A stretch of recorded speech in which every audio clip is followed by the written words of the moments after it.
And we're live here on the Metal Lab. It's Monday night, our favorite time of the week, and there's a lot to talk about. So, without much further ado, joining me today we have Mike Payne.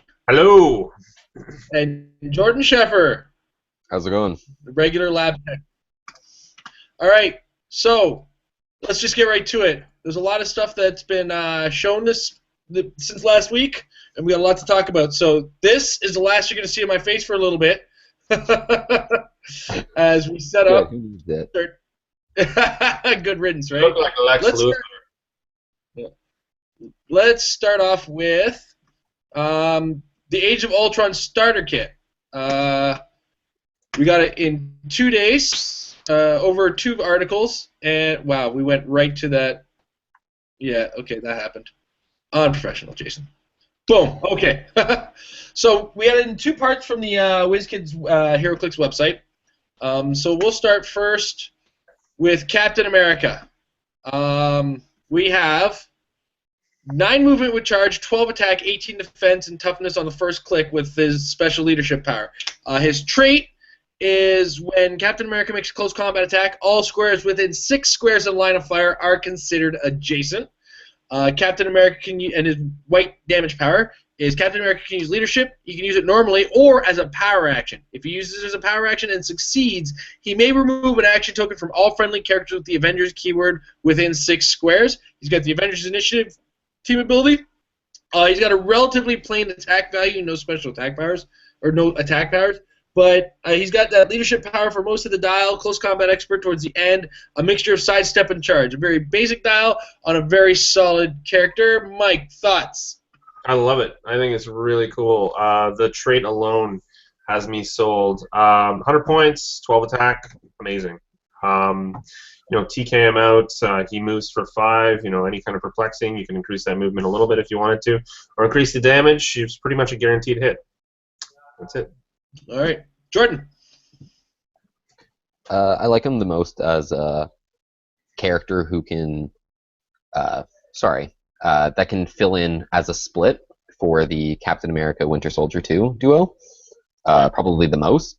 Though, again, as Mike said, his trait being able to basically running shot, because he could charge into an open square, and as long as he has line of fire within 6 squares, he did base someone for set attack. So, and then line of fire not being hindered by characters who are stealth, so he still gets to charge stealth characters, is also a really nice thing. So the only problem is I feel like in the 300-point meta, being a third of your team, he ends up being a little overcosted for what he does, but very fun, I guess. Yeah, to me, he comes off as a very basic brawler. One of the important things about being able to make a close combat attack from 6 squares is you're not worried about energy shield. So that safety of range with energy shield is now gone, but you will now have to deal with combat reflexes, so it's a matter of picking and choosing. He doesn't actually come with the range himself, which is, of course, replaced by that whole he can attack from 6 squares away thing. Overall, a really solid brawler. Sorry? Which is questionable, because I think he should have 6 range as well. Yeah, I mean, give you the option. He would plan that kind of thing. Yeah. Overall, I think he's a great character. He may find himself on some unique little teams in the meta, but I don't think he's going to make a gigantic splash. But he will definitely make a splash in your local tournament, for sure. So moving along, we have. That was Captain America. We have an amateur at the... Oh, my God. I'm just all over the place here. Who's in charge of me? You need sleep, my friend. Sleep's for suckers. All right, next up is Thor. So we have... Thor's got a trait. When he makes an attack, you may choose the attack generates knockback. Bringing the hammer down, he's got a move. This is white movement power. He can use charge and quake. When he uses charge, you may choose to not half his speed value from it, but if you do, he may only activate quake with the close combat action. He's got a mixture of powers. He's got pulse wave in where he doesn't have the charge power, or where he doesn't have charge of any sorts, except for 1 click where he doesn't have a movement attack. An 8 range indomitable flight, Avengers Initiative, which is one of the big things that kind of makes him stand out just a little. Solid damage values. I mean, he doesn't drop below a 3. He does have a attack that tapers down to a 9 with a 16 defense at the end.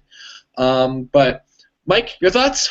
I don't like him at 150. I wouldn't mind him at 100. I think it's really interesting how he goes from Charge Quake down to Running Shot Pulse Wave right off the second click. Yeah. Yeah, I don't know. He's kind of interesting. I'd have to get my hands on him to really play with him. But I don't think he's really going to be that great. No. Jordan? I don't generally like him, except for click number 6. Close Combat Expert Pulse Wave, best power combination. They could do no better for a Thor. I do like the Bring the Hammer Down power. I think it's interesting for the character.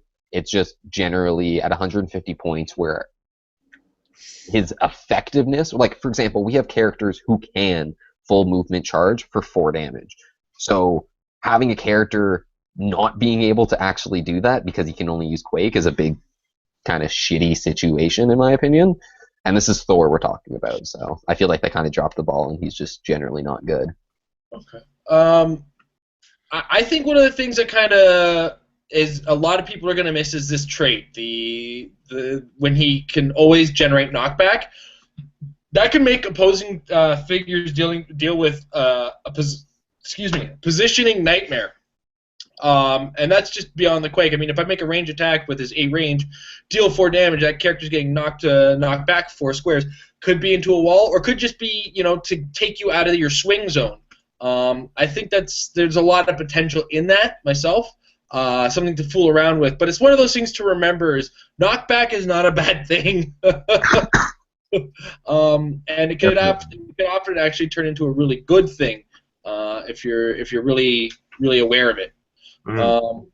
So we move on now to Iron Man Mark 43. The House Party Protocol is his trait. I love the name of it. Once per game, give Iron Man Mark 43 a double power action that doesn't deal pushing damage. Place a friendly Iron Legion from outside the game in an adjacent square on its red starting line. That character is removed from the game once it takes damage, and your opponent scores no points when it's removed. So it kind of takes away that whole flaw of the idea of bringing characters up from out of the board. He's got a white movement power, which is just disgusting. Iron Man Mark 43 can use Running Shot, and when he does, his speed value isn't halved from this power. That's on top of a range of 7. He's got Avengers Initiative. He's not forced to do a specific power when he does it. That's right. As well, he does not come with Indomitable as most characters at his point value kind of do or often do. Mike, thoughts? I mean, I do like characters that generate other characters, even if it is a once per game. I mean, you can get around that. I've said in the past with Black Talon, or Hope copying Black Talon to do it as well. You can end up with a few of them on there. It's another case where the first and the second clicks are very different. And I mean, we were talking about this earlier. I think with the new Avengers Assemble style resource, they're making a lot of characters have their top dial without a white power. And so because when you bring in those characters for one turn, they are on their top dial. And so in this case, you can't use that super running shot in that case. But although you could, I guess, technically use the trait and generate another character during that turn. I don't know. What are your thoughts, Jordan? I think he's okay. I feel like at 150 points, a character who doesn't deal penetrating damage as a running shot character or some kind of pulse wave, for example, and doesn't have willpower is a really huge negative at 150 point price tag. He does penetrating damage on his second click. On his second click. Yeah. But again, I'm not trying to look at this character purely top dial, because he does things throughout it, or for at least his first 5 clicks are pretty damn decent, and then 6 and 7 he's kind of supporty. Yeah. And then stationary. Yeah. He becomes somebody who just can downplex somebody who's maybe in stealth or one of your characters. I mean, he doesn't really seem to do that much if you're getting hit that low. His trait is not as good, considering we're going to see another Iron Man who, in my opinion, does it better. He's subpar, in my opinion, in this figure. 150 is too expensive. Definitely. He's like Thor. Yeah. Too expensive. If I was to point out one thing about this character, this is the first one in this set with the Stark Industries keyword that can actually make use of the Stark Industries ATA. Not the only one. I mean, so far in the starter set. Oh, you yeah. were mentioning that before. What does that do again? I believe it was something to do with a wit. I'm gonna pull it up on my Give other. me 1 second, I got it. When a character using this team ability uses Outwit, you may instead choose a team ability the target character can use. Opposing characters 200 points or less cannot use the chosen team ability until your next turn. Uncopyable. 4 points. Yeah. So I mean, you kind of have to come with the Outwit as it stands for it to be fully functional. Again, it's a one-off thing where most of the time, if you're going to be playing a team based on the Stark Industries from this particular set, it might not be worth it to bring that ATA in, but it is another keyword that you can use with these characters that could be very useful. Right. So we move on now to the second article, which had Black Widow, Hawkeye, and my favorite, the Hulk, favorite character, of course, being what I'm talking about. That didn't open in a new tab. Let's get this going properly here. There we go. All right. Black Widow. First of all, I want to point out that the name of her sidestep is brilliant. Chair fighting. Chair fighting. She's got improved movement, ignore characters, which is probably one of the greatest improved movements out there. So good. Included with improved movement, ignore hindering because of the Avengers Initiative team ability. She's got a trait just like Budapest all over again. Black Widow can use charge. Traded, charge. When Black Widow is adjacent to a friendly character named Hawkeye, they both modify their defenses by +1 if not already modified by this effect. She's got a white attack value, which she has on click 2, 3, and 5, which is she can use Incapacitate and Quake. And then she's got a white damage power. She can use Close Combat Expert, and when she has no action tokens, she may either activate it as a close combat action, or she may modify her attack value by additional +1 when using it. Mike? I think she looks really, really fun. I'm not entirely sure how useful she's going to be in the meta, but for 75 points, I mean, I'm a big fan of Ignore's characters for movement in general. I mean, it's just so you can't tie these characters up. Traded charge is really, really nice. I do like the kind of duo +1 that she's got there for defense with Hawkeye, any character named Hawkeye. So she could, in fact, almost be some backup for him in terms of in more of a fun game. I don't really see that actually coming in a more competitive setting.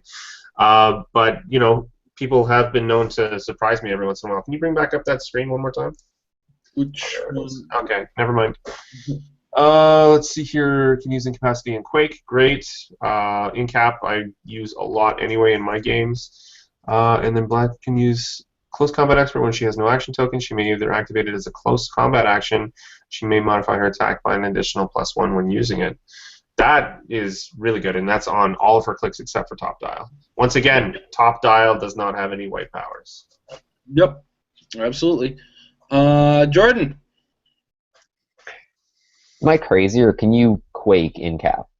No, you can't Quake. Okay, so I'm crazy. Yeah, you're crazy.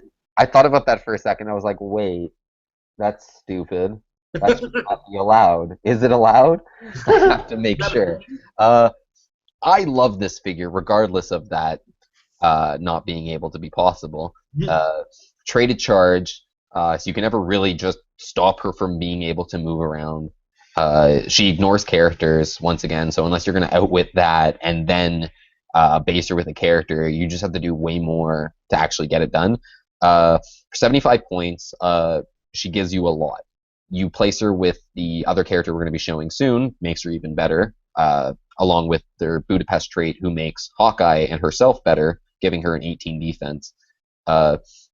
When she ignores stealth, can use Close Combat Expert from 6 squares away? Was it? Yeah, 6 squares away. That's nuts. Yeah, that's insane. Yep. I also really like the fact that her entire dial, she can end up doing a minimum of 3 damage.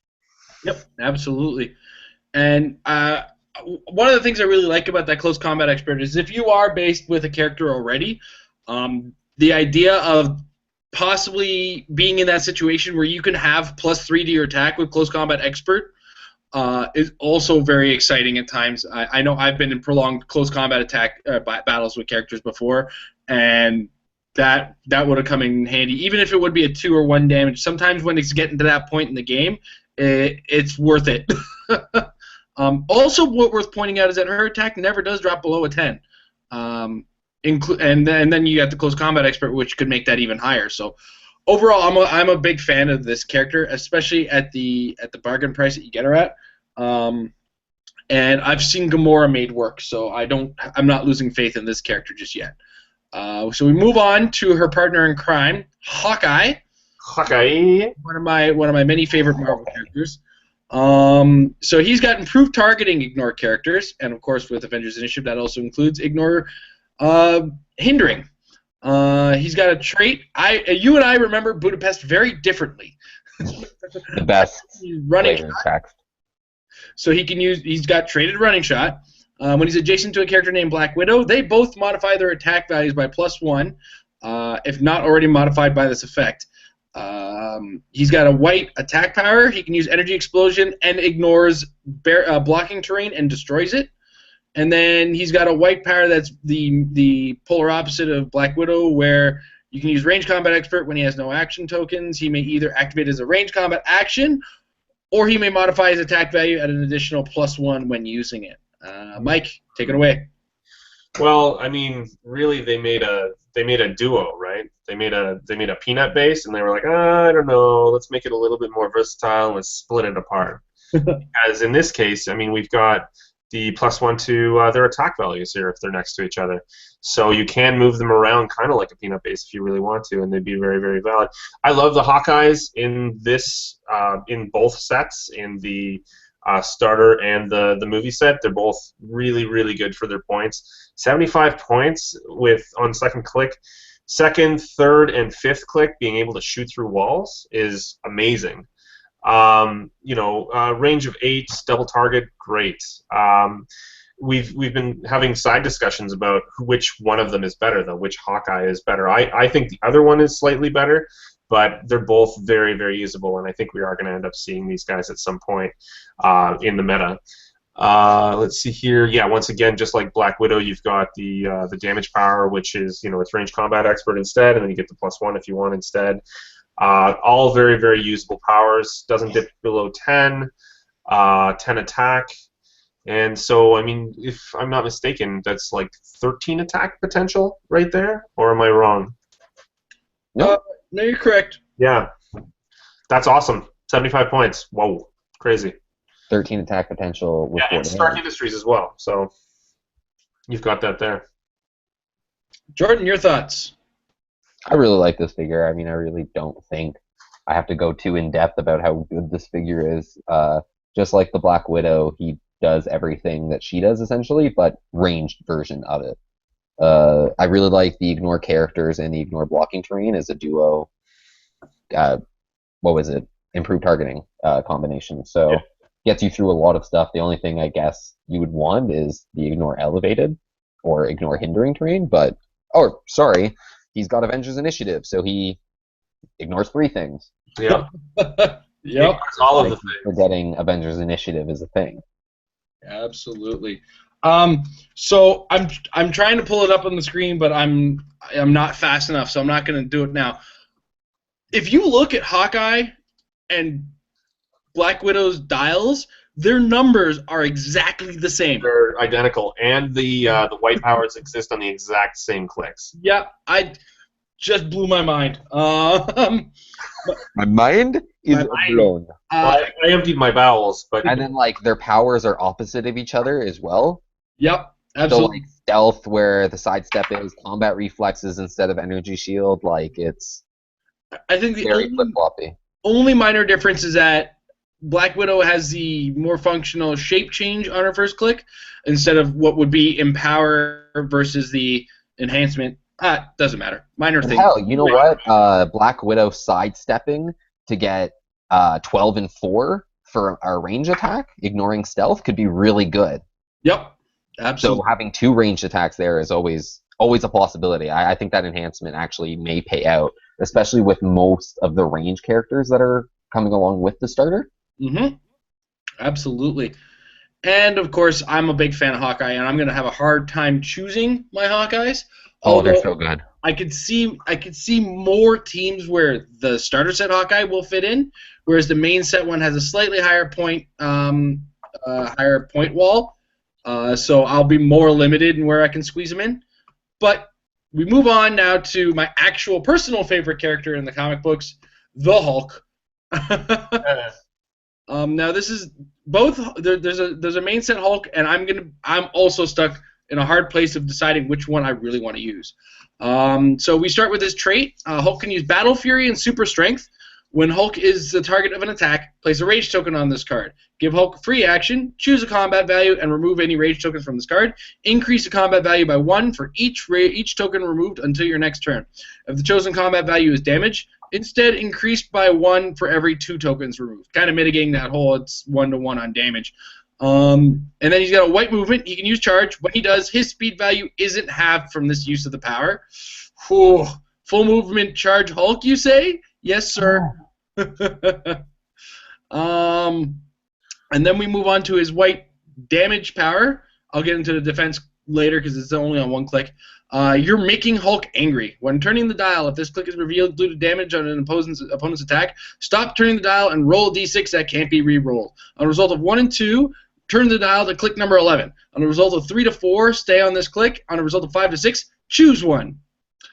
And then he's got the defense power. He can use Impervious and breaks through blocking when moving through it.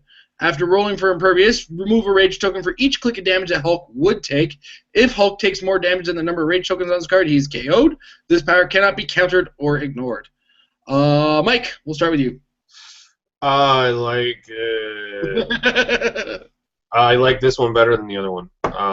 Pretty clearly. I just because it's quirky too. I mean, the ability. Well, his stop click can be ignored, so you can pulse wave right through it if you really want to, or if it comes up, it can be pulse wave through. But I think that whole mechanic where you go to click 11 and then he's the crazy rage beast that charges for 10 with 13 attack, 19 defense, impervious. It's just insane. Sick. And running through walls. Damn so he's going everywhere, and he still has Battle Fury. So, yeah, screw you, screw 6 everyone. printed damage with super strength. Let's take that in for a second. That's Yeah, a potential I know. 9 damage. It's gross, man. For 10 movement. So that's the 150 point. Like, I'm looking at him from 150 points, and then you can add maybe Wrath on if you want to, so you can take advantage, because I've been looking to take advantage of that Battle Fury power that he has. And you've got just an insane combination, no range on them whatsoever. So at the very least, it's going to be really, really fun and kind of almost nigh impossible to kill. But really cool. Very excited about this guy. Jordan. I really like him looking through it. Generally, unless you can hit him for 1, 2, 3, 4, 5 damage right at the beginning, penetrating, Yeah. he's almost... If you want to go to click 8 and really play the ballsy game, because it's a 66% chance that you will go to click 11, so you can really push past and decide, hey, I don't want to click 11. Like, say if you get on a result of 5 or 6 or a 3 or 4, you have a 66% chance of choosing which one you actually want to go to at the end of the day. Yeah. So you decide to go to 7 and then let it happen again to 8. Unless they hit you for 5 damage on the first attack, you're guaranteed almost 4 tokens. And don't forget, these 3 are stop clicks. Yes, that's what I'm saying. Unless they hit you for the 5 damage right at the start, they have to go through your stop clicks And to it then has to add be more 5 damage rage. pulse wave to get through them. Yes. Yeah, it has to And be. then add more rage damage. Yeah. And then they just every stop click just makes your opponent force them to give you more rage. So basically, when you face a team with him on it at 150 points, you don't face him. You run away, and you kill other stuff, and then you turtle and hope that the time runs out because there's. Or you Batman pulse wave him and he's dead. Yeah, Batman, Pulse Wave, blah blah. Batman. Pulse wave 85 could all end every argument. in this game. Pause wave. That's my answer to life. Batman. Batman. He's now the answer to everything, also in clicks. Yep. He is the clicks. All right. So next up, let's talk about this. I'm not going to play the video through the video. That's just redundancy over redundancy. And I'm sure everybody can get to Heroclix.com and click the Intro to Marvel Heroclix Avengers ID cards link. But they put up a video describing what these bad boys do. And in a nutshell, I think it's really awesome. Wait a minute. Hold on. Let Jordan tell it. Seriously. he predicted this, so this is his baby. Let him do it. It came to me in a dream. Dream induced by my suggestion. True though. Keep taking credit for my ideas. That's okay. Yeah, it's okay. I gave you credit. Mike's giving me your credit. I'm giving him the credit. Let him have this one, Jay. I want something. I want the things. Yeah. Anyway, go on. Jordan. Oh, I'm sorry. About the Age of Ultron? Yeah, it's essentially the best resource they ever came out with that's not named the Book of Skulls or the Phoenix Force. But anyways, that one's opinion. This resource allows you to add characters from outside of the game, top dial, based on the resource cards that you have brought into your team. Whenever you play them, your opponents get an instant 5 points for you bringing in that character. So in some situations in really low-scoring games, you may not want to bring them in because 5 points starts tipping it over the scale, and if you don't score points with that move, you're setting yourself back. But in a lot of situations where I can bring in a character who is worth, for example, at least 75 points from our understanding of how it may work, that character could do quite a bit of damage if it's a minimum 75-point character. If we could bring in, say, a 100-point character, that could be a potential perplex up to 5 damage or a super strength to 5 damage. That's huge when they cannot take those 100 points. Yep.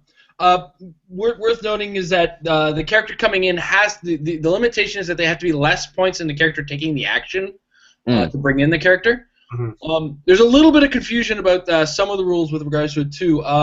What a lot of people miss in the description of the rules of this, the fellow who I believe is Scott.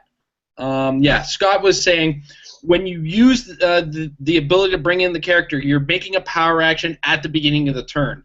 And you're still able to use other beginning of the turn effects when you bring these guys in. He is correct in that, in the sense that what people miss in the rule book in that portion of, you can take free actions at the beginning of your turn and then, the first non-free action ends the beginning of your turn, unless a power states that you can. And this is something that states that you can. This one bends the rule, yeah. It's one of those, it's that exception that's specifically described in the rules. This is probably the first time where something allows you to take a power action at the beginning of the turn to do something, which is cool. Which is really cool. One of the first times. Very few instances of this, Amber, occurs. But that said, what they showed was Justice, who's a 64-point character, if I remember correctly, and they have this inspiration ability too, which makes it that little step more for that character showing up for a turn. He's adding +2 range to all the characters he's adjacent to. One of which, of course, is a character who just brought him in. But if you're very well positioned, that could be very, very potent. Is the inspiration the same for all of the characters, or will the inspiration be different? I do believe I saw a picture of the Black Widow from Gamma, and the Black Widow gave +1 attack. Right. So already you got an idea that they will be different. So that could be a situation where you're like, hey, Perplexer, who costs 80 points, I'm going to have you take a power action to bring out Widow, so my whole team gets +1 attack. Yep. And your Perplex is still available as an option because it's it's a free action. There you go. Absolutely. All right, so now we enter the territory of unofficial spoilers. I guess I'm gonna preamble this with these are listed on HC Realms. These are not necessarily the official word on what is happening. These are subject to typos, mistakes, errors in reading, etc., etc. So, though I normally trust a lot of the people who are putting these out, just these are not the final word. But let's go through what we do know, starting with the other Iron Man, the main set Iron Man. He's 250 points at his high value and 185 at his low value. He's got the Avengers Assemble trait. His version of it, if he hits one or more characters with an attack after actions resolve, the opposing character chooses that you either get an Iron Legion character from outside the game in your starting area, or you modify the defense values of your friendly characters by +1 until your next turn. So you either get a free character or extra defense on everybody. His next trait, give Iron Man a power action if there are less than 4 friendly undefeated characters named Iron Legion. If you do place Iron Legion in your starting area from outside the game, there's going to be so many of these things on the board. Clean Slate Protocol, which is his white attack power. Give Iron Man a free action. Choose a friendly character named Iron Legion with 1 or less action tokens. If an opposing character is within 3 squares of the chosen character after action resolve, the chosen character may immediately use Pulse Wave with a lock damage value of 2. After actions resolve, KO the chosen figure. Oh, so you're kind of blowing up an Iron Legion, if I'm reading that correctly. Mm-hmm. That's cool. Choose friendly character named Iron Legion with 1 or less action token. Wow. Mike. Yeah. Thoughts? I haven't actually reviewed this guy yet. This is a really interesting looking character. Very, very expensive. That's my initial response to it. I mean, at 250, if you didn't have 12 attack, I wouldn't even think about it. It's nice to have Outwit almost through, well, Outwit or Perplex throughout the whole dial. Beyond that clean slate protocol is only on the last click, so you have to land on it in order to be able to use it. Yeah. I don't know how usable this guy is going to be in comparison to the other one, for instance. Although the other one is still pretty expensive. Mm-hmm. So yeah, I don't know. Jordan, do you have any thoughts on that? I really like this Iron Man. I think he's in every way, shape, and form better than the other Iron Man. Mm-hmm. He starts off with Invincible instead of Impervious. He's got Willpower. He's got the Transporter, farther movement, I believe. Yeah. 12 compared to the 10. He starts out with as well Outwit on this character. His Avengers Assemble House Party Protocol combination work infinitely better than the starter set one. So instead of giving a double power action where you're now forced over to pop out 2 would take you 4 turns, when this character with the help of another character could do it in, because you can't mind control the double power action, right? I don't think so. No, because it's a single action. Yeah, so you're actually reduced down to playing this one if you want to actually release out in a lot of time. Right. You could play the Tony Stark from the Iron Man set, and in what would be 2 turns, have 4 of them. He's pushed, but you have 4 Iron Legions that were outside of the game at 50 points. So that's 200 points on your second turn. I really like the Clean Slate protocol if you can end up getting in a situation like that, because if you're less than 4 of them, you give them power action to pop one out, it moves, then you give them a free action to explode it. Mm. And while we're in the midst of discussion here, I just want to answer a question we have on our channel. Kevin Newman asks, do we know if the Avengers Assemble resource is required to play these cards, or do these cards, this is back to the ID cards, or do the cards have their own mechanic and the resource has its own and happens to have, from what we know and what we've been told is the way we just describe the cards is how the cards work without the use of the resource. We haven't seen the resource or have any idea how the resource works with these cards, which makes them infinitely better. Theoretically, you could play a green power battery and some wax and some of these things. Like the resource cards, go at it. Yeah. Oh, and relics if you want to play one of the new chases. So all 4 of the extras you can put on one team now. Oh, that's a really slow game, man. Oh. How many turns? 3 turns for 45 minutes? Right. You don't have to pick all the pick-a-power stuff. I just played a game with 3 entities, okay? One of them was Ion. It took me like 7 minutes a turn. It's ridiculous. Too slow. Moving on to Captain America, this is figures 003, so right now there's a gap in knowledge with regards to what 002 is, but he's Iron Legion, so that we do know. I thought we saw a card or a dial for him. I thought he has like a native hack. to be lost in the ether right now. I remember it was part of the Cool Stuff Inc. leak. Yeah, I saw it earlier. So I'll see if I can pull that up a little later. Because he was all like... But we move on to Captain America now. Oh, excuse me. Oh, that was terrible. He's got 4 range triple target. He's 125 or 80 points.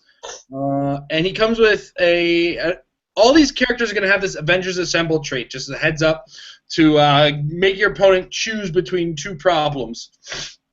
So when Captain America hits 1 or more characters with an attack and actions resolved, the opposing player chooses Captain America may modify the damage value of a friendly character by +1 this turn, or all opposing characters modify their attack value by -1 until your next turn. Oh, man. He hits harder, or all you have a hard time hitting. All you guys get all that crap. Yeah, it's not that he hits harder. The next guy in your team hits harder. And then his enemies fear him. Captain America can use leadership. When he does and succeeds, he may also either place an action token on a higher point opposing character within range, or he may place an action token on each lower point opposing character within range. Placing this action token doesn't deal pushing damage. Are you kidding me? That's so nuts, though. I mean, he's only got a 4 range, so that kind of mitigates that potential disaster on that. But I mean, well, we know that's not his actual range because he'd have the sniper on him. Oh, of course. Yeah. So 10 range with that bullcrap with triple target. And then you just play him at 80 points, so it's 90 points for that bullshit. 86 because the sniper rifle is only 6 points. That's right.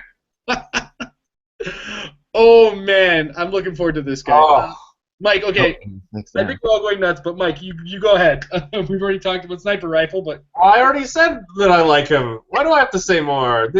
He's really, really good. I don't know. I look at the 80-point value. Even just the starting stats alone, I see 80 points, and I see 10, 11, 18, 3 with a white power. So this one starts with a white power, which is good. I mean, the other guys were from the starter kit, so we might not see the same pattern.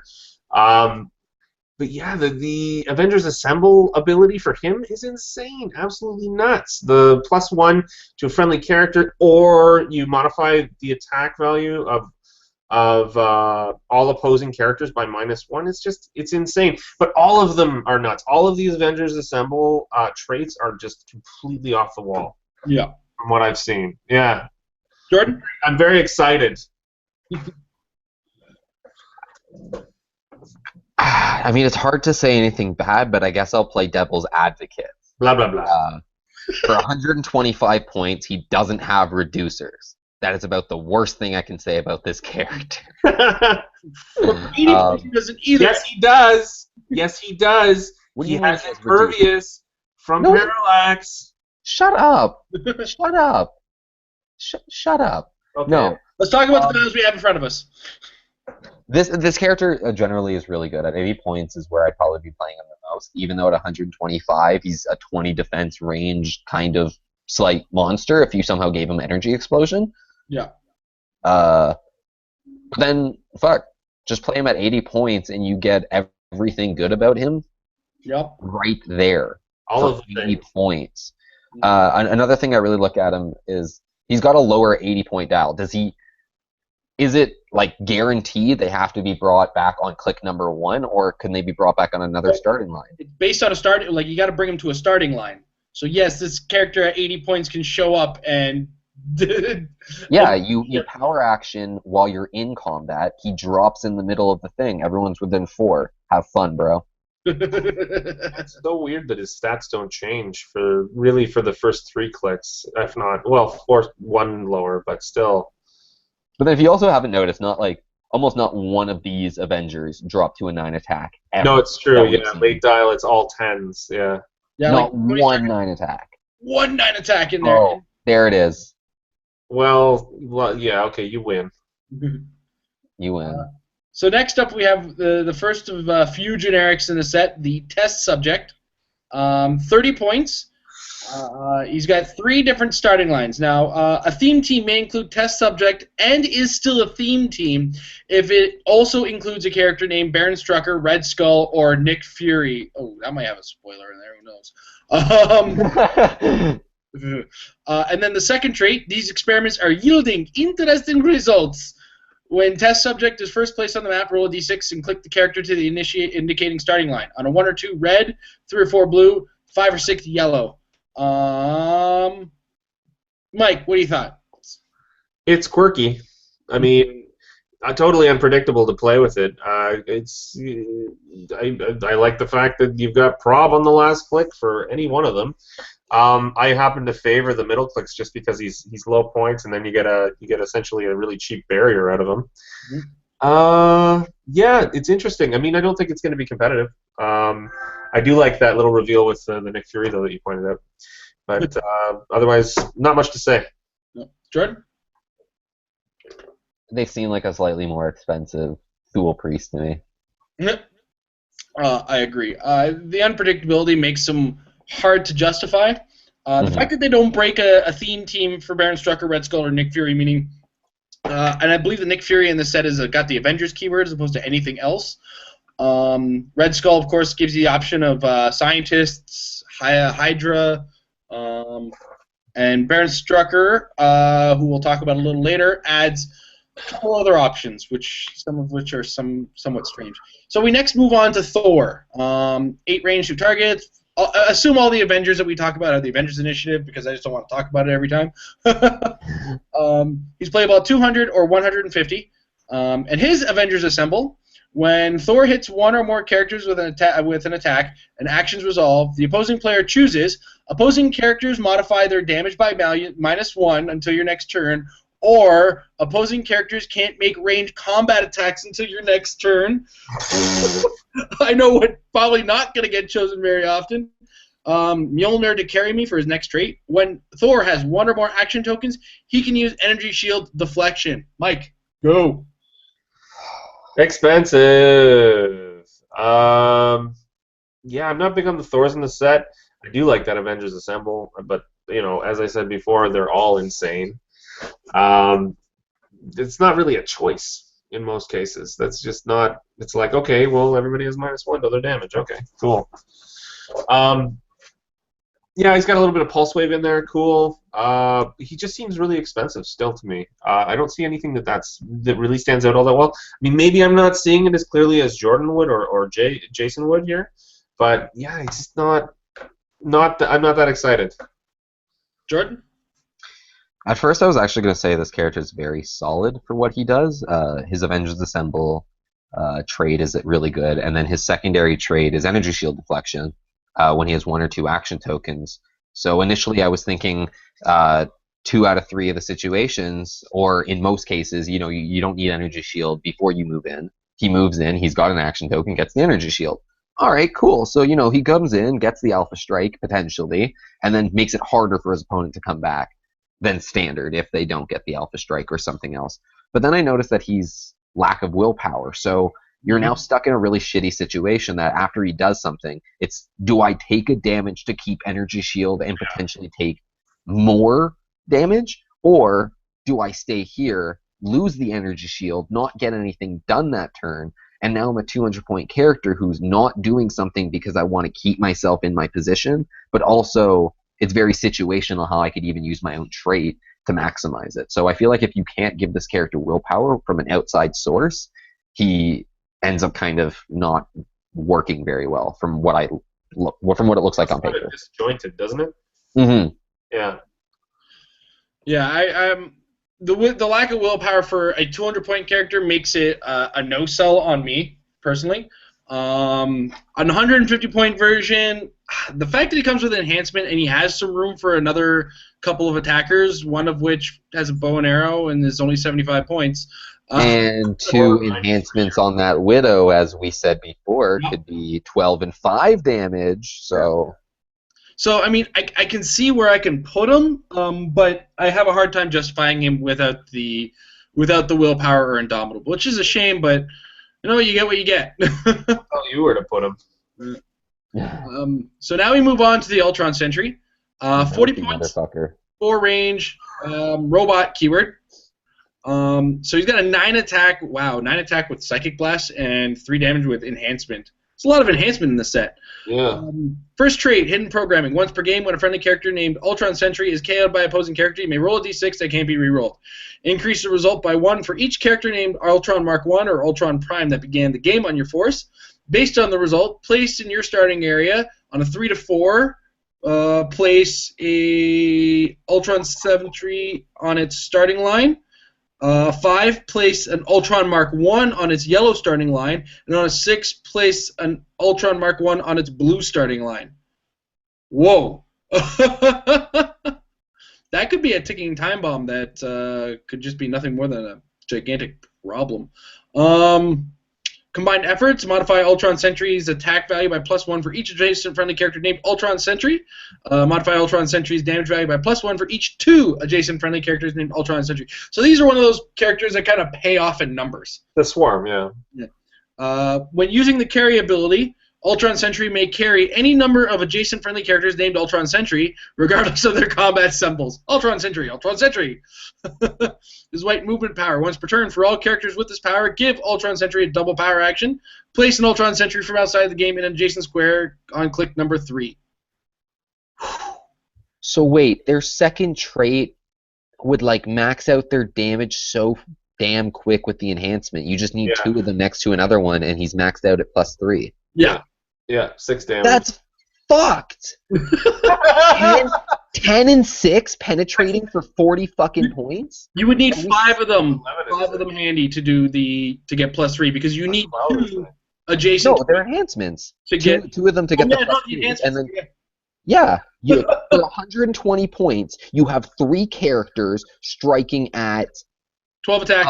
12 attack, 12 and 6 6 damage. Yeah. Oh my.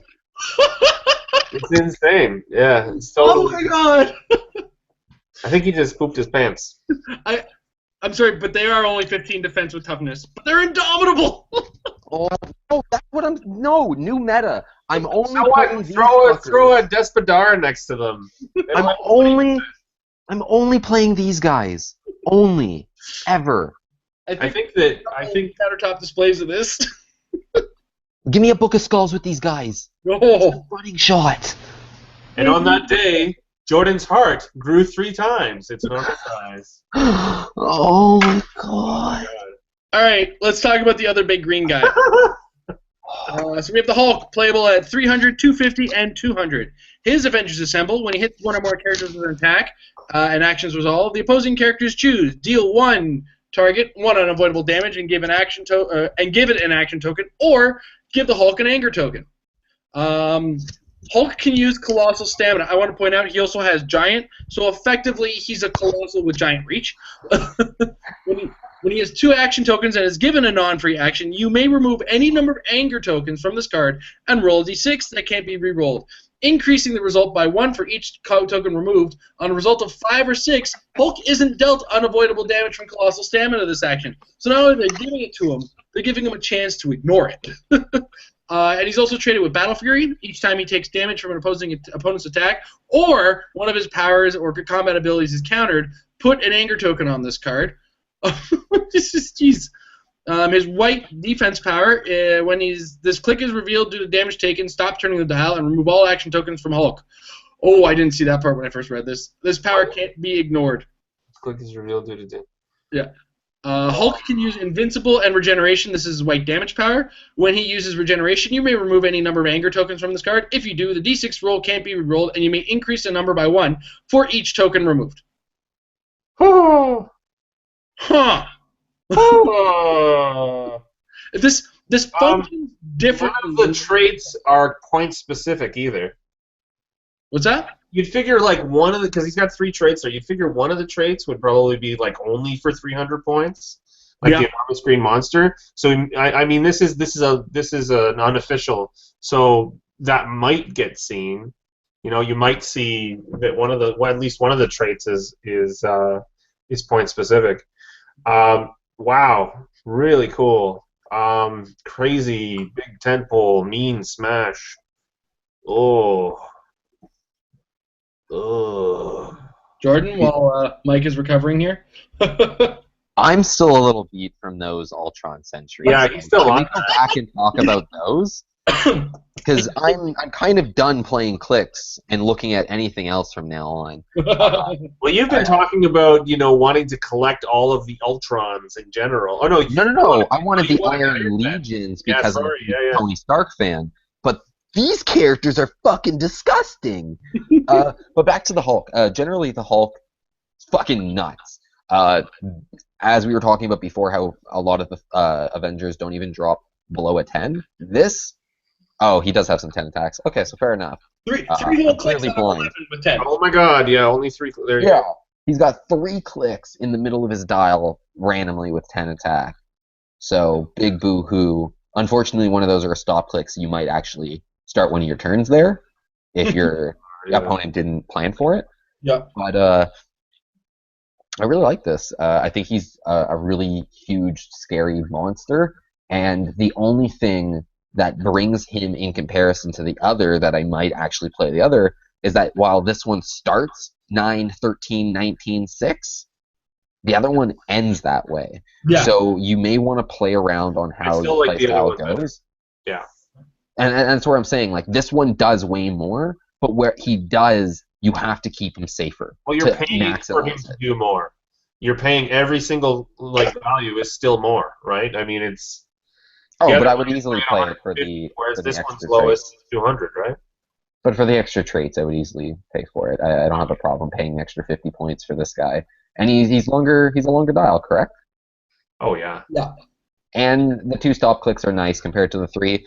I feel like the other one edges him out in longevity, and then the fact that if you can kill that Hulk, he then comes back being like, I'm the strongest that I've ever been. And it's going to happen. Yeah. He has 3 chances at 66%. Yeah, unless there's the PW. Yeah. Yeah. My thoughts on this is I missed this completely the first time. You remove the action tokens when you hit this stop click. Wow. That I missed. This is an amazing movie set. Yeah. Like, unbelievable movie set. I don't see this often, but you might see me go to a store with a 300-point character, local venue, and try this character out. Oh, you have to. You're a troll. Get him out of here.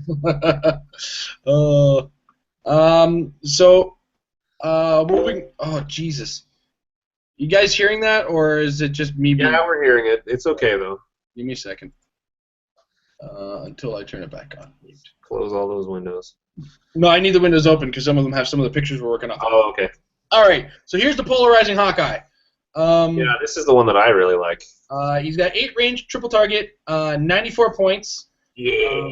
His Avengers Assemble is pretty sick. When Hawkeye hits 1 or more characters with an attack, the opposing character chooses. Hit characters have dealt 1 unavoidable damage after actions resolved. Unavoidable damage. Unavoidable. Hawkeye isn't given an action token for this action. So 3 unavoidable damage, or 1 unavoidable damage to 3 people. Yeah. Or it was a free attack.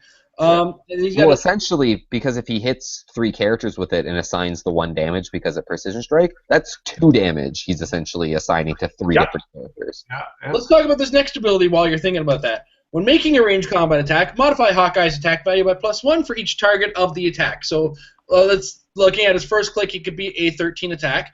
When he hits 3 characters, he may give 1 hit character an action token if he doesn't assign that character any damage. And then his white movement power, he can use sidestep and stealth. When he uses sidestep, he can use ignore elevated terrain for movement. All right, Mike, your thoughts?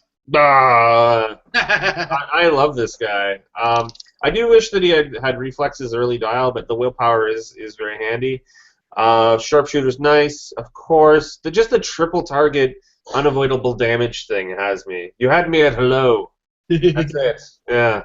I mean, it's so good. Sidestep is my favorite movement power, so having that along with stealth, top dial, obviously Avengers Initiative, so you're stealth busting. We've said this already a whole bunch of times. I just think he's just nasty. He's going to go in there, even though his combat values aren't necessarily all that high. That's all modifiable. That's something that can change pretty easily in this particular meta climate. So I love him. I think he's fantastic. Jordan. At 100 points, he definitely can put out more damage than the other Hawkeye, I guess just flat out. Yeah. He also has the way he would work generally sounds a lot like Longshot. Yep. Because Longshot would go out with the multiple targets, the precision strike, and he always deals, and every one of his attacks are crits.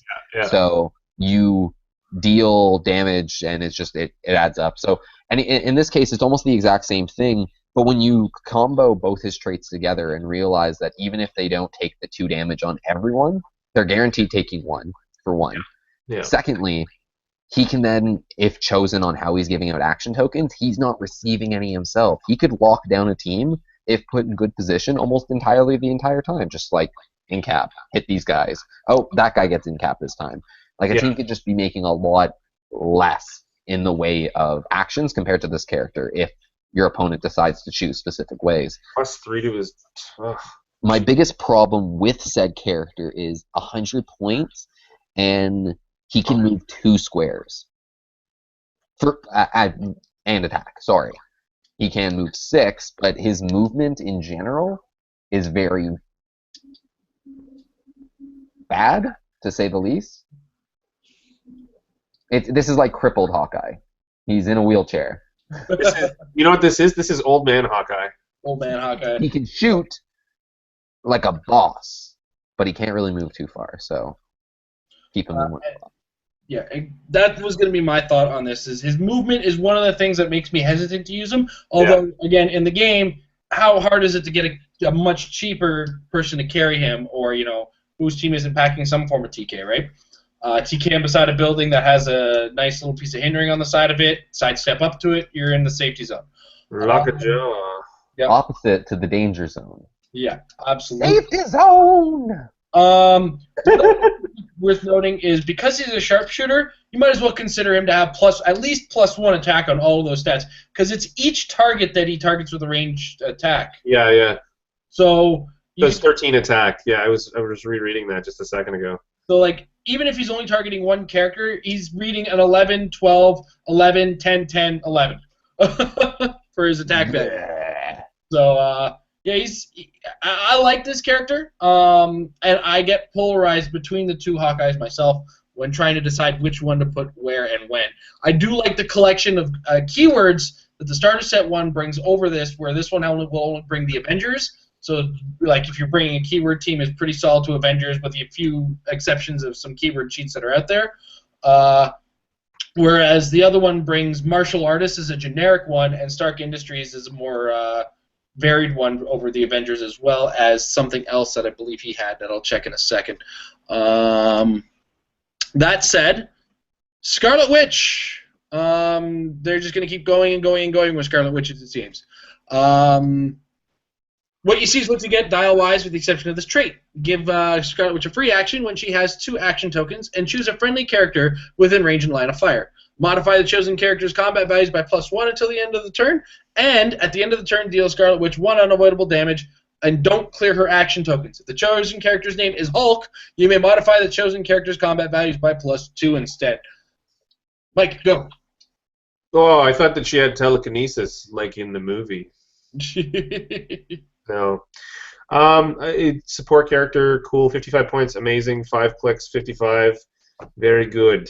Good stuff, usable. Mystics, though. Yeah, that's a little bit weird. But, let's see, 2 actions, yeah, I mean, it's totally usable. Will fit on a team very, very easily. Mm-hmm. Jordan? I feel like they've made a lot of Scarlet Witches recently. Yeah. This one doesn't necessarily do anything that I would really feel interested in even playing generally, considering Avengers is not a theme I'm playing meta-wise, so I can still play the 50-point switch, which is better than this one, so I'll just put it out there. Unless you're playing one of the new Hulks and you're like, I just want to have +2 stats all the time on a character who's already yonkers. Yeah. Is there a way to accelerate giving your own characters action tokens? CSA team ability is a good one. So you could play power CSA team ability. Sorry. I Power cut action you from off. the Book of Skulls to drop a hammer. But I mean, extra so that like potentially giving her CSA was one of the ones that actually works really well because she could give an action and then take a CSA token. Mm-hmm. So giving her then 2, and then she now has 2 tokens, and then can use a free action, which is unrelated to that prob, and then choose Hulk. So because she's taking the 1 unavoidable damage, until end of turn. Does it say do not clear her or something? It says don't clear her. So once you have okay. action tokens, you can keep going. But yeah, with CSA, you could have that ability with Hulk every other turn, which could be very beneficial. Yeah, it's true. You could load them up. Yep. Actually, you can have it every turn because you have to have 2 action tokens with her to do this. Oh, you're right. So you could do it at the beginning of your next turn. Once you do it, you're doing it. Oh yeah, so you could do it and just do it and do it and do it because she doesn't get to clear. Yeah. Personally, I like that she starts with Perplex. That goes with this too. And it's +1 to all combat values on the chosen character. So you're looking at +2 on a stat that you want to be +2 and +1 to the rest of the dial, regardless of whether or not it's the Hulk. And that's coming at the point of a little bit of damage that you have to take. I can accept that. So. And at 55 points, she's not incapable of attacking herself with being able to go 11 and 3 or 10 and 4. Yeah, that's with another 8 range. She does have at 55 points. She brings it to a certain degree. So bring it. Yeah. And she can even potentially click 3 barrier 11 attack mind control prob. That's really good actually for 55 points. Absolutely. This is a very different Scarlet Witch, which portrays a very different Scarlet Witch in the movie. I can deal with it. She's okay. I'm an adult. Yeah. You're an adult? No. All right. Vision. 100 points. Flight and dump, and what you see is what you get. Mike. Super consistent, like the same shit all the way through. I mean, really? Keyword is shit. Yeah.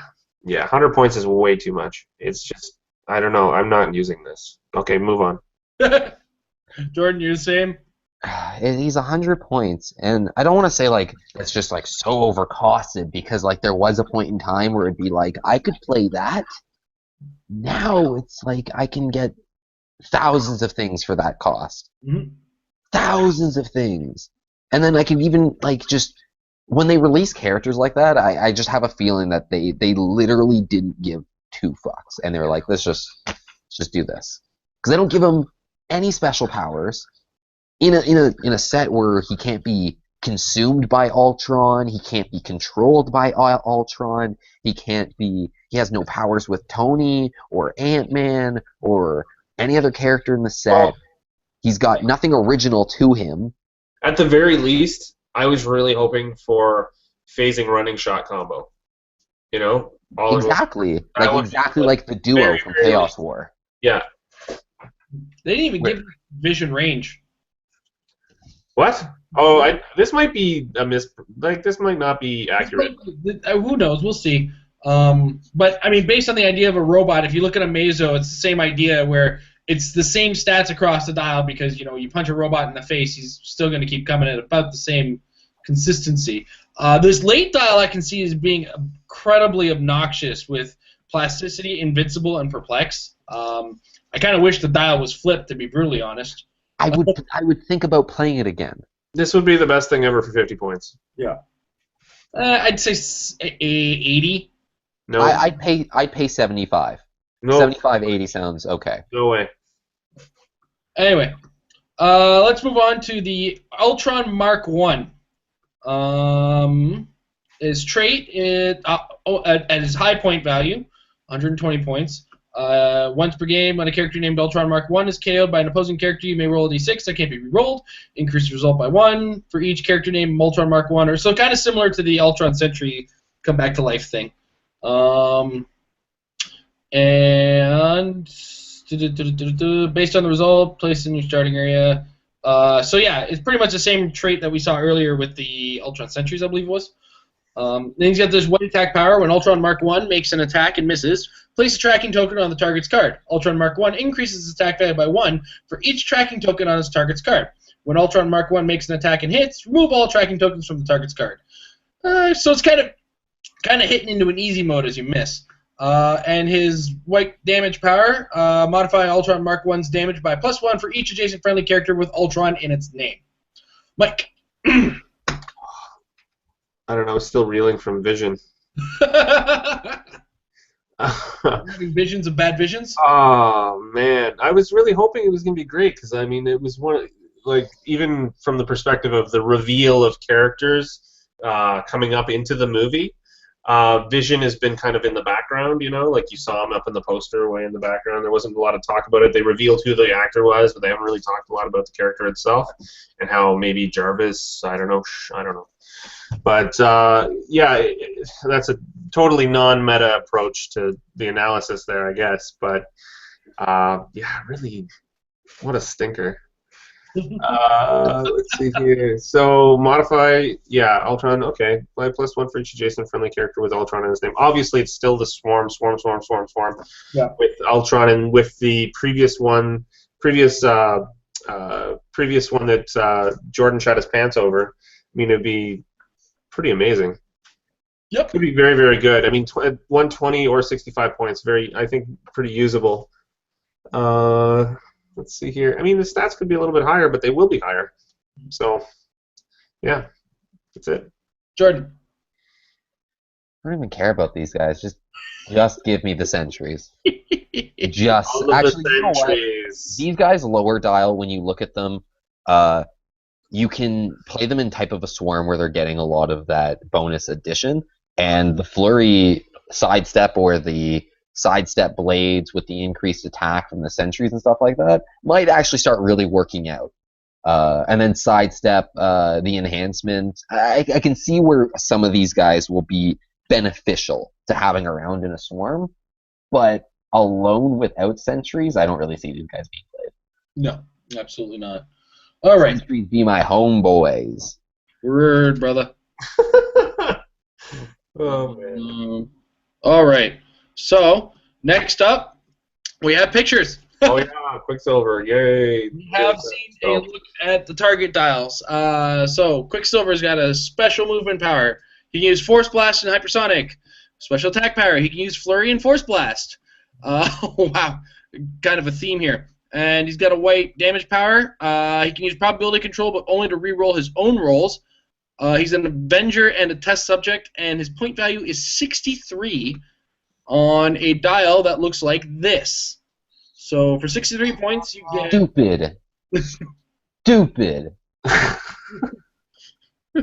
Like, is this what power creep is? Like, this is getting stupid. WizKids, do you realize how dumb this is going to be a set from now, or 2 sets from now, when you have to keep competing? Yeah, next year you're going to need to see the defense come up a little bit more, because I think that the attack is creeping. 23 defenses. Yeah. No, but it's their. I feel like the biggest problem is not necessarily their stat increases, because characters still generally, I feel like in the last 2 years, have sit around the same stats. Their points in comparison to their stats are going down so much. Like, this character, 63 points for 14 hypersonic, 20 defense, 2 damage. Have we ever seen a character that does that? For that? At least 80 points. At least 80 points. Yeah. Yeah. Or 93 points with the Kid Flash from Teen Titans. Yeah, That's thanks, Target, for not being in Canada anymore. Oh, my... You jerks. Yeah. Right when this set comes out, too. I don't like the sculpt, though. Not that that matters. I love this late dial plasticity. Let go of me. Quicksilver wants hugs. All right. When he's looking for Magneto. I mean, no, I'm sorry. He doesn't. It's not from the same universe anymore. Yeah. All right. Mr. Straka. Zibera himself. Now, this one confuses me. He's Hydra and he's mystical and scientist? Yeah, that makes sense to me. He's a mystical Hydra scientist. He has faith. Yeah. Right? And he likes science. Their sacrifice ensures our future is a trait. When a friendly character with this test subject keyword is KO'd, put an evolution token on Baron Strucker's card. Modify Baron Strucker's combat values by +1 for every 2 evolution tokens on this card. So you have to give up 60 points minimum in order to see the returns on that one. Yeah. I don't know. You can play the 30-point test subject. Oh, wait. Here we go. White attack power. Give Baron Strucker a power action. If there are at least less than 4 friendly characters with the test subject keyword on the map, when you do, place a friendly character with the test subject from outside the game within 6 squares of him. You're just feeding points. You're just feeding points to your opponents. Oh. I wish those guys were consistent. All right, and this is what his dial looks like. Wow, for 95 points is not terrible. He comes with stealth, 10 attack with the special power, mastermind to make those guys easy to kill, and 3 damage on wit, and then he gets a 4 damage on. Whoa! What is Baron Strucker gonna do in this movie? A lot, and with potential plus, see, instantly when I saw this character, I was like, he's 95 points. Him, 4 Quicksilvers.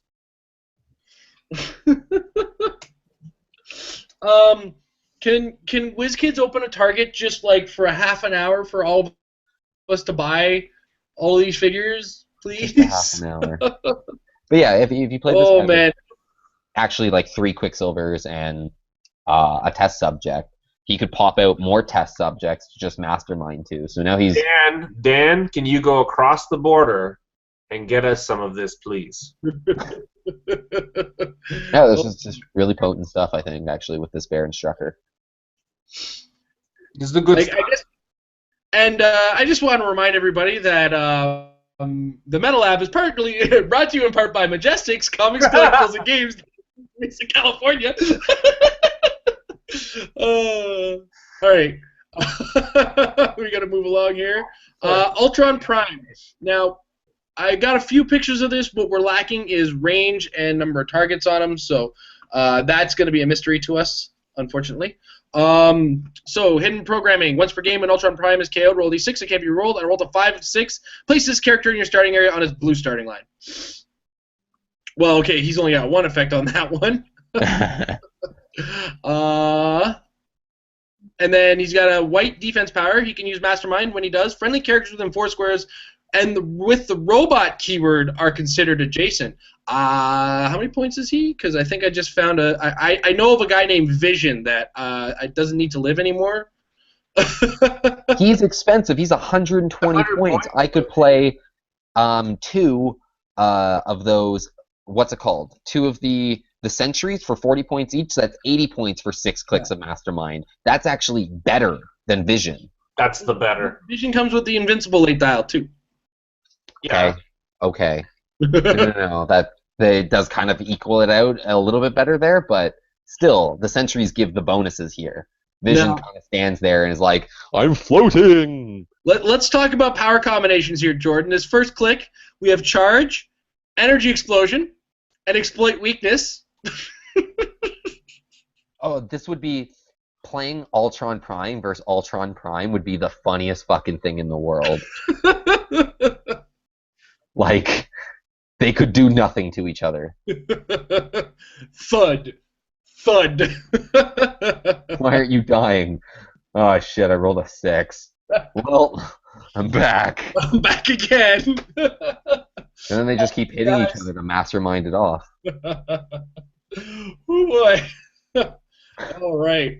Wow, that was a lot to go over. There is also the Chase Hobby set, or Chase for the Hobby set is the Hulkbuster Iron Man, which is a pretty fantastic character in and of himself. This Vision, there's no lies on this Vision. Oh, man. Why did they give that sculpt to a character so bad? They're just like, we're going to go off, but make him the worst dial possible. Yep. We didn't talk about Nick Fury, did we? No, we didn't touch on him yet. Potentially the most outrageous of the Target exclusives. He's pretty cool. All right. Oh, jeez, that zoom is terrible. All right, let's see if I can't find this picture in a better place. Here we On the go. group page. Was that? There's one on the group page, and then Jay posted a better picture for that. Oh, Here, I've got it right here. Oh, okay. Right. Awesome. Mike, you go ahead and screen share. It's time to get my face back on the camera. Hey, welcome to the There we party, Mary. All right. Okay, so the trait says, I still believe in heroes. If Nick Fury is part of an Avengers themed team and has the lowest point value, it says, and has the lowest point value character on your starting force, so that's a little weird. Or maybe it says he's. Anyway, he can use leadership and outwit. When he uses leadership, he is considered 300 points. Okay. Yeah, not bad. His white fist powers, I recognize the council has made a decision. When an opponent makes a choice from his Avengers... Oh, okay, I can't quite read that properly. From his Avengers Assemble trait... From an Avengers Assemble trait. From the Avengers Assemble trait. You may roll a d6 on a result of 5 or 6. Change the effect to the other option, which is really, really good. Especially for that Hawkeye one. Yeah. Let's just give everybody some damage. I love it. Or that... Who was the one that stopped range combat actions? Thor. Yeah, I mean, I'll never play that Thor, but... Combat actions at all. Yeah. This is a crazy set. This is madness. It's so upsetting that we're not getting this as a target piece that I... Yeah. So, opening we have we have stealth. So 8, 10, 17, and 3. So stealth, a 10 attack. I mean, he's not an attacker anyway. He's 45 points. 45 points. Really good. He's just leadership and that other bullcrap. He's awesome. Kevin Newman says, "You guys give me gas, I'll run for the border." Yes! Go! You! Kevin. You are the man. What a good dude. So, one of the things I actually noticed about these figures, actually right now with this one, that kind of flashes all the other figures, their flavor text and a lot of their ideas for abilities come from other movies, actually. a lot of them come from the first movies, or they're it seems like they're making Avengers 1 characters going into Avengers 2. Well, the Budapest... Well, actually, Iron Man was solo movie. House Party Protocol was Iron Man 3. Yeah. That's true. And you love the yeah, Shaw reference. Yeah, but it's actually really jokes because this is his best line, the Nick Fury. Yeah. I recognize the council has made a decision, but given that it's a bad decision, I've elected to ignore it. Yeah. Wasn't the line a stupid-ass decision? Yes. Okay. Yeah, they... I understand that. I think they're aware that some children do play the game, and even though the game is intended for 14 and up, they got to do a little bit of give and take as a company. Yeah, but didn't he say stupid in the movie, and it was rated everyone? No, it was at least a PG. Oh, was it? Oh. It was between... I can't believe that would be PG anyway. There's so much violence. You remember when we were kids? Like, well, me in particular, because I'm old. That PG movie, if it had anything, like if it had a kiss in it, it was PG-13. You know, it's amazing the difference. Not in my day. That's because your day is now. It was like last week. Like, you can stop the screen share so I can actually highlight your face every so often. I apologize. Here we go. Face, you need the people to see it. Like this? So, while we're going, let's go to our user-suggested questions today, and they seem to have disappeared deep into the bowels of our Facebook page. Here we go. All right. So, first question from Dan Upham. How about that? Okay. How about the 75-point Black Widow and 75-point Hawkeye? What do you think the tactics scene will look like? Is the second question. Let's actually address that. So we've already talked about the 75-point Black Widow and Hawkeye. Holy hell, they're pretty cool. They're amazeballs. Yeah. But what do we think the tactics scene is going to look like? I personally, I kind of dropped my opinion on this on last night's episode of Champ Chat when I was talking to Kevin and Fruz. We've said it is crazy right now, and it's still too early to call what's going to be there, but we do kind of share the prediction that the green power battery, because of its availability and its potency, is going to be a very common element, but with the other retail ones kind of showing up as well as far as prominence is going. Do you guys share the thoughts? Let's start with you, Mike. Yeah, I mean, it depends on where you go. I think at our nationals, for instance, you get some people who are from more rural areas who don't have access to as many of the cool things, so they end up with some of the less expensive and more common items, so you'd end up with the green battery. I mean, that is not to take away from the validity of it, because the green battery is incredible. And potentially still the best. Battery. I think orange might be right up there with it, just because of its control factor. But yeah, I think it's arguably the best resource available right now. Okay, Jordan, your thoughts? I can tell you. I was gonna say I can tell you that there are gonna be 4 things you're gonna see at a lot of these tournaments, but then I turned around and went, maybe Zombie Super Skrull's not gonna be a guaranteed play. I think somebody's gonna play him. Like, I think it's outrageous to say no one's gonna play him. Someone play him. Pardon? Well, now you've made someone play him. Well, somebody's like, challenge accepted. Challenge accepted. Well, no. That's what. But I said before that I had to change that. This is like, he's going to be played. As popular as he was in No Tactics, probably not. But one of the big things I actually want to point out is you will see a green power battery, you will see an orange power battery, and you will see an indigo one. You will probably face a green power battery. Not even face them. You may just see them, because I don't know the ratios yet. We may only see green. We may only see orange and purple. We may only see purple and green. You know what I mean? Like, maybe orange is too scary and nobody wants to play it. Like, maybe actually nobody just wants to play that style. And you're going to see me and Jay be like, "'Cause we're trolls!" Way to give it away. I don't even know what I'm playing, ever. I'm not giving away anything. And Jason, just under the rug, has thrown so many teams at me, I don't know what he's playing either. I'm hitting this point for myself where the meta is nuts, and then I'll build a team, and then I will think of 4 teams that might not even exist that are going to beat it. And it's a matter of like, oh my god. And then you trip yourself out to not play a team because you're just like, nope, too much. Gone. Bye. Yeah. And it's this whole vicious circle I've hit.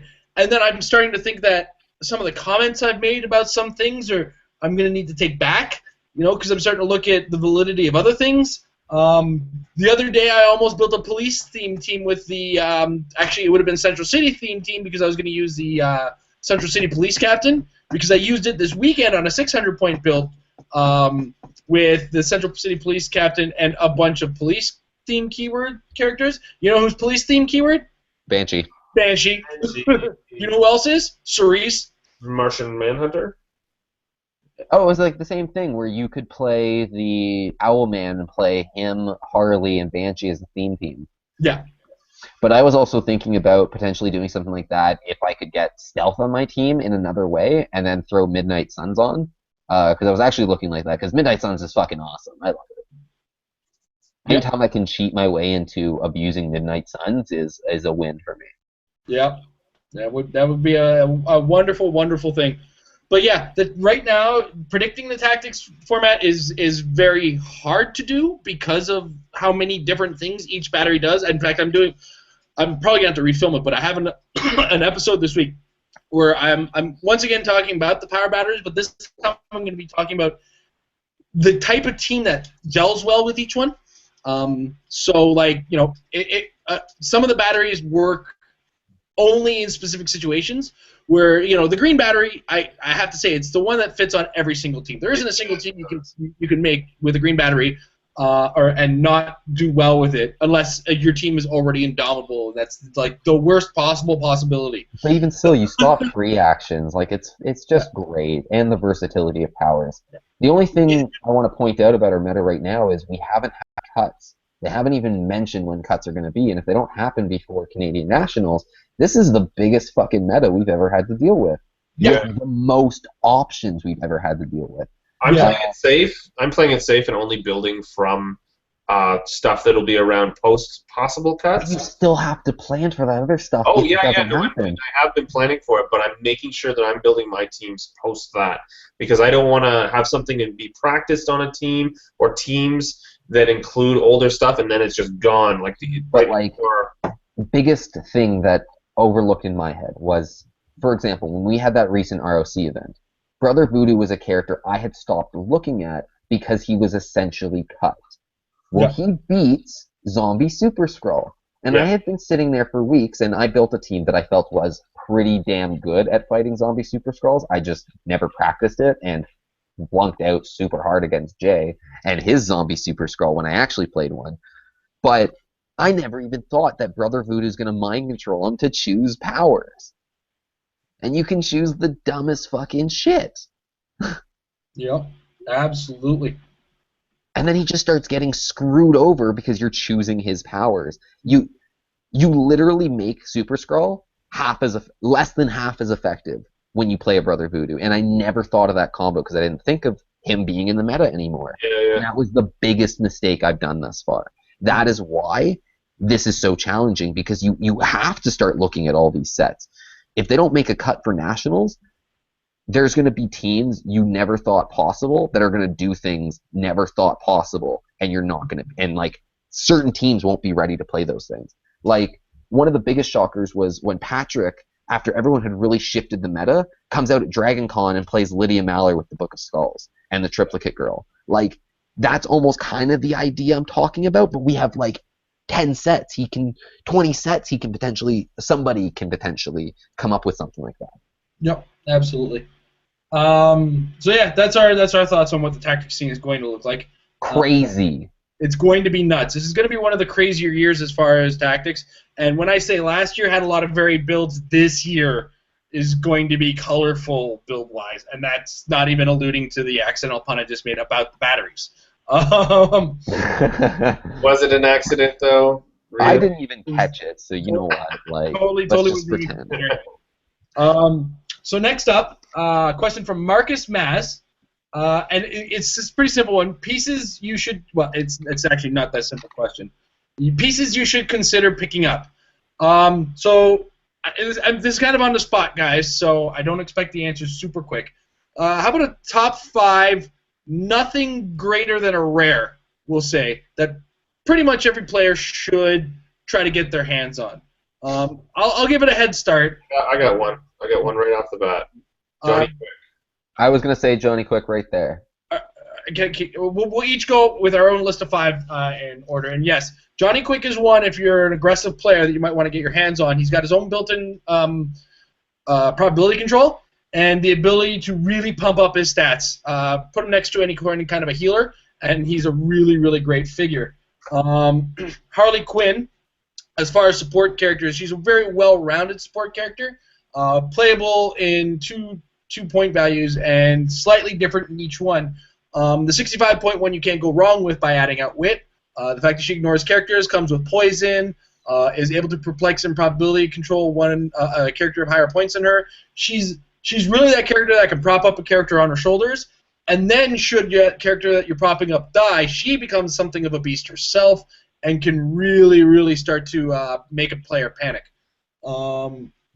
And after taking those 2, I can double back to Superman Legion of Superheroes. If you want to be competitive, try to get your hands on a Phantom Girl.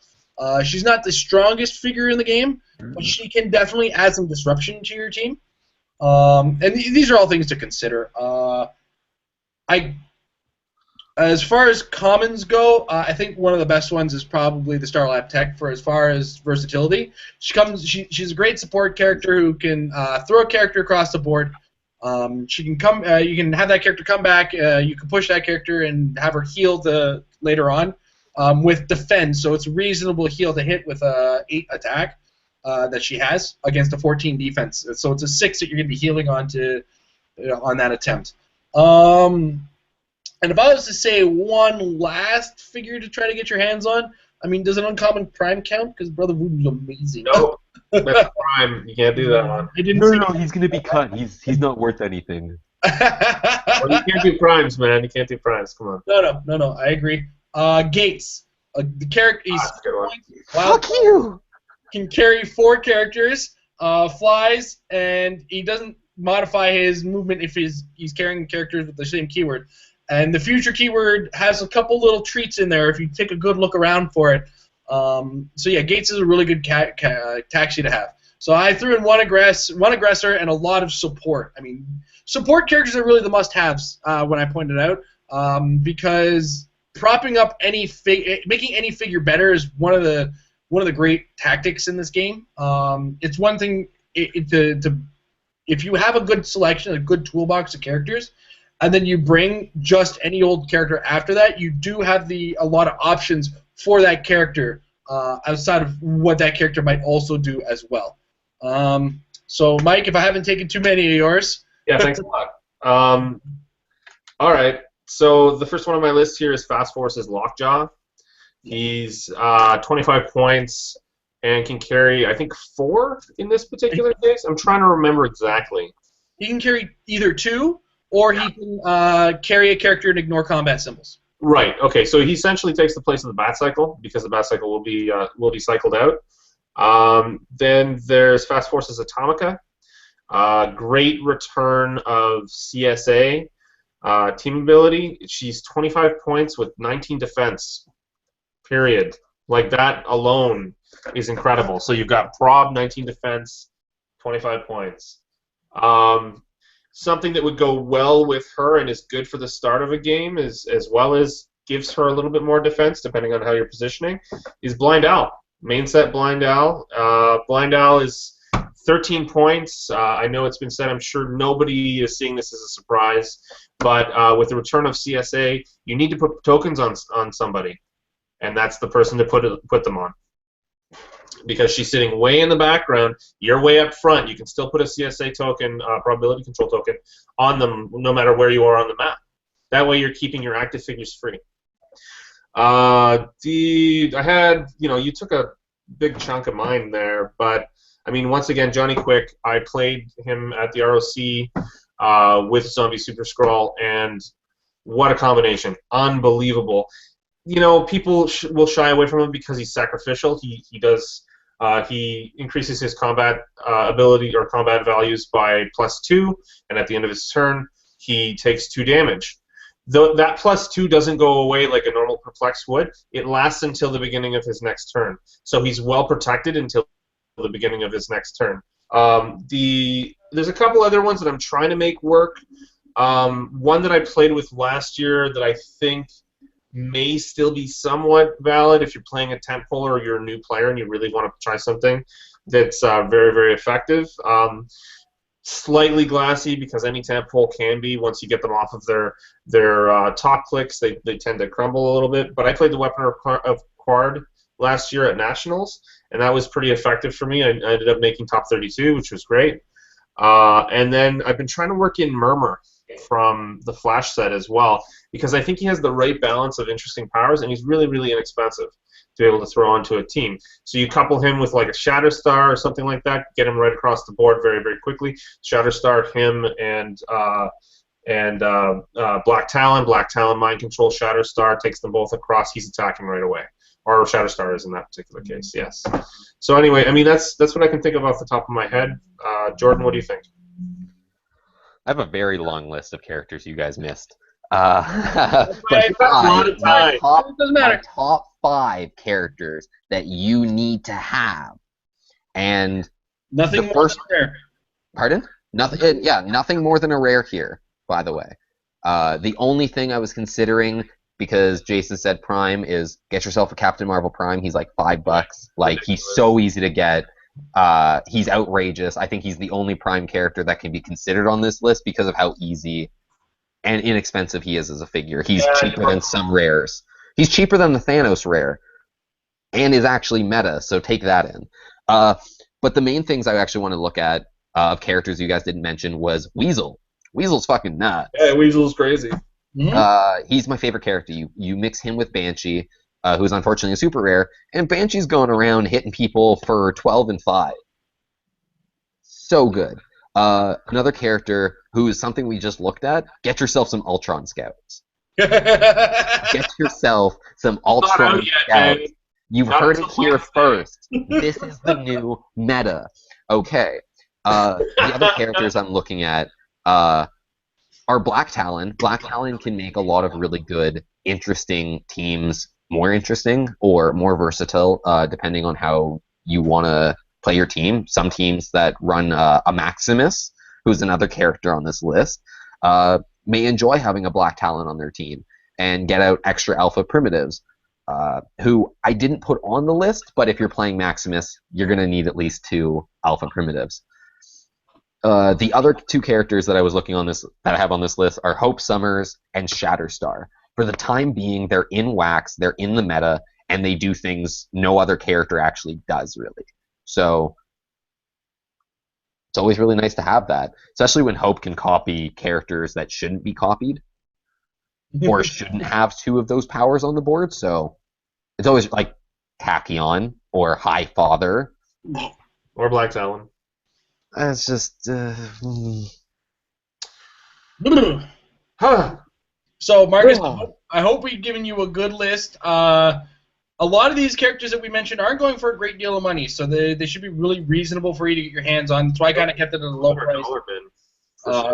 When people ask for advice, I try not to give them the too expensive, because I can easily tell you to go get an X number of chases. Go get a Lydia Maller, because you're going to build some... Even if you're only getting it for practice, have the Lydia Maller handy to practice against. Go get a Batman. See, that's the thing. Get a Batman right now. Have fun with that. If you didn't pull one, I feel very bad for you, because he's actually almost impossible to find. Yeah, I was very generous about trading mine around, too. I mean, I kind of want to start guilt-tripping everybody I traded a Batman to. Me too, man. I traded mine away to Didn't you trade one to Chris, though? I traded one to Chris, and... He's the biggest Batman fan I know. Yeah. And the only other person I would trade a Batman to is who we went to the ROC with, and I gave him the Vampire Batman, because it's like, yo, Batman fans be real, yo. Oh, Sharif? Yeah. Yeah. I think he already has one. Shout out to Sharif. We'll see you at Nationals, brother. Oh. You remember the Whiplash thing we were going to talk about? Was that? You remember the Whiplash thing? Yes, actually, I do have to mention that, and I was going to mention it today. Thank you for reminding me. We have a contest coming out, and it's a contest for last year's con exclusive Whiplash. So if you're on the lookout for a Whiplash, listen up right now. The challenge for this, our contests, if you're not familiar, we used to hold them way back in the day. We've always run build contests, build a team, and there's always been a challenge to it or a limitation to it. I want somebody to call me out on Pandora's box. I want somebody to go run a gamut of the belt, or the belt, gamut of the batteries. It's the new belt. With Pandora's box. So I want you, as the players, to build a team that can handle an Orange Lantern battery, a Green Lantern battery, an Indigo battery, and a Yellow Lantern battery. The only resource you're allowed to use is Pandora's box. Myself and Amber are going to be piloting these teams, and to give everybody a better chance, love you, baby. Amber is going to be operating the teams with the batteries. I'm going to be building them. Amber's going to be running them, and I'm going to be running your teams. We're going to try to film as many of the games as we can. We can't promise that all the games are going to get to the channel with regards to how things happen, and this stuff takes time. And if we get swamped with teams, we're going to be needing some help with this. So, so your challenge, 300-point Modern Age team, and we're going to go with, as of this video, the current Modern. So that's Marvel 10th, DC 10th, right up to Trinity War, just in case things go long, and these things tend to. If your team can get through the gamut of the gauntlet, or the gauntlet of the batteries, you will be entered into the chance to win. It'll be a random draw after that. If no teams make it, we'll just do it a draw, selecting our best options or the ones that made the best run at it. Except the most points, yeah. Yeah, whoever got the most points or whatever. We'll figure it out from there. But that's the challenge. Build me a Modern Age team that can compete using Pandora's box as your only resource, and you get a Whiplash. Not too bad, right? So in order to enter, you need to enter it into the comment section below on this video or any other videos I mentioned the contest in, or on the listing for this video on our Facebook page. That is facebook.com/marriedwithclicks. And yeah, we'll start. We'll say we'll give you guys until after Nationals to build. So after all draws all entries are taken until April 26th, I believe. April 26th will be the cutoff date for this, so you have a little bit of time to come up with your teams. And thank you, Mike, for providing the Whiplash for this contest. No problem. I'm looking forward to seeing what everybody builds. Yeah, it could be. I love these things. I've seen some weird things. You should see our video game build. I have played the weirdest Bioshock team somebody made. Holy shit. That's going way back in the day, though, when we used to do clicks every so often. But yeah, that's pretty much it we have for this week, because we've already covered an awful lot, and we've been going for a long time. So, long Mike, time. yeah, Mike, anything you want to add on? No, I just love this show. It's really great to be on here. I'm really excited to see what I pull on Wednesday, because I have a gravity feed and a starter set, of course, coming my way. Yeah, Majestics, amazing people, purveyors of many fine things. We need target stuff. Ha! Target! Ha! Jordan, parting words? I'm not greedy. Oh, yeah, Jordan, I do have a greed if you're still looking for one. Sorry? I do have a greed if you're still looking for one. Oh, yeah? I am looking for a greed. Okay, well, there you go. You could be greedy. I could be greedy. But really excited for this new set. It comes out, 2 days from now? Yeah. Damn! I'm going to be playing a whole bunch on Wednesday. I think I'm going to have to go play Wednesday with whatever I pull and just be like, here's my 1,000-point team. 1,000 points, man. It's going to be awesome. With all the new Avengers shit? I know, dude. I'm going to play. That's what I'm going to do. I'm going to pull all my stuff and play. I'm counter-building the Avengers right now. You do it. AVX Thor. You bring it. Or, no, AVX Cable. Screw you. I'm also going to play Phoenix 5 Cyclops, so all your attacks are -2. I'm still going to beat you. All Avengers have -2 attack, dude. You guys are so cute. I'm going to have all of the things from the thing. But you get -2 attack. Always. I'm still winning. I want to point out to you guys that this little conversation going on down here, this happens at the end of every video after we go off the air. Preamble to what I have to deal with the second I hit that stop broadcast button. My ideas are the best. I am the idea. That said, this has been the episode with the highest viewer count live. I want to thank currently 6 viewers who are watching. We did hit a peak at 10 at one point, so laugh it up, fuzzballs. Shit. So we appreciate you guys watching. And for those of you watching in the archive version as well, we appreciate you guys taking the time. This is a long episode. I just checked, and it's more than an hour and 40 minutes on the timer on live. So we should probably all go to bed now. So thank you guys very much for joining us on the Metal Lab. Michael, Jordan, thank you guys for helping me out today. Thank you. And I just want to say, as always, practice makes your team better, and it's more important now than ever.